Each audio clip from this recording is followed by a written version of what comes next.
देवांश आज आमच्यासाठी काय घेऊन आलाय बरं? त्याच्या मम्मीने माझ्यासाठी काय घेऊन आले? ते पण गावावरून घेऊन आले.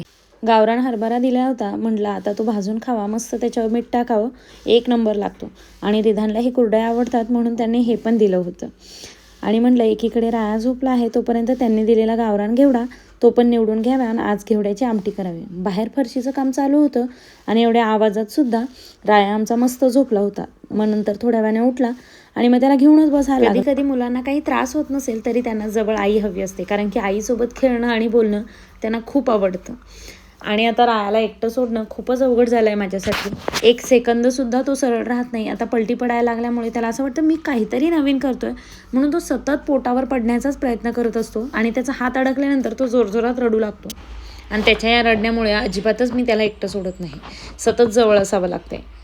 पोटावर पडण्याचा एक फायदा आहे, त्याच्यामुळे गॅस पास होतोय आणि गॅसचा त्रास आता त्याला होत नाही आहे. आणि तो खूप हॅपी असतो आणि पुढे जायचा प्रयत्न करतोय. आता पायसुद्धा उचलायला लागला आहे आणि पोटसुद्धा उचलतो की पुढे सरकण्याचा प्रयत्न करतोय. मानसुद्धा बऱ्यापैकी वर करून पाहतो आणि हसतो तर इतका गोंडस की आमचा गोंडूला नुसता हसतच राहतो. आमच्या रायाला कितीही गप्पा मारल्या तरी त्याला बोर होतच नाही. आज संध्याकाळी पप्पा कोकणात जाणार होते म्हणून रिधानला त्याच्या आवडीची कोल्ड कॉफी आणली होती. आधी मम्माला मस्का लावायला लागायचा, पण आता पोरांना मस्का लावतात. त्यांना अजिबात जायची इच्छा नव्हती, पण मित्रांसोबत जायचं म्हणून मीच म्हटलं जाऊन या.